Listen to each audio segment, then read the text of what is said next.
White and blue అంటే ever green combination కదా, అసలు ఎప్పటికీ బోర్ కొట్టని కాంబినేషన్ అది. అండ్ ఈ ఫ్యాబ్రిక్ గురించి అయితే నేను ఆల్రెడీ లాంగ్ వీడియోలో పోస్ట్ చేసిన. ఇది మీషోలో తీసుకున్న ఫ్యాబ్రిక్ మొత్తం 10 మీటర్స్ వచ్చింది. అండ్ దీంట్లో స్పెషల్ ఏంటిదంటే ముందు తీసుకున్న ఫ్యాబ్రిక్స్ కంటే ఇది చాలా ఎక్కువ హైట్ వచ్చేసింది ఫ్యాబ్రిక్. అండ్ మొత్తం 10 మీటర్స్ ఎంత అయితే వచ్చిందో దాన్ని మొత్తం యూజ్ చేసి ఇట్లా నేను స్కర్ట్ కుట్టేసిన. అండ్ హైట్లో కొంచెం మిగిలింది, దాంతో ఏం కుడతా అనేది నేను నెక్స్ట్ వీడియోలో పోస్ట్ చేస్తాను. చాలా బాగా వచ్చింది అసలు అవుట్పుట్ అయితే.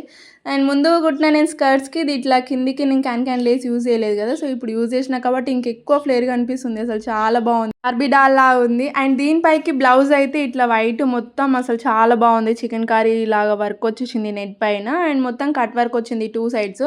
సో ఆ కట్ వర్క్ని మొత్తం నేను ఇట్లా వెస్ట్ లైన్ దగ్గర అండ్ హ్యాండ్స్ దగ్గర రావాలనేసి అట్లా సెట్ చేసి కుట్టిన అనమాట. అసలు చాలా బాగా వచ్చింది. అండ్ ఫుల్ హ్యాండ్స్ ఇచ్చిన దీనికి. ఫ్రంట్ బ్యాక్ హై నెక్ వస్తుంది, సేమ్ బోట్ నెక్. అండ్ ఈ మోడల్ నచ్చితే లైక్ చేసి షేర్ చేసుకోండి. అట్లానే నెక్స్ట్ వీడియో కోసం వెయిట్ చేయండి. అంతే వీడియో, బాయ్ బాయ్.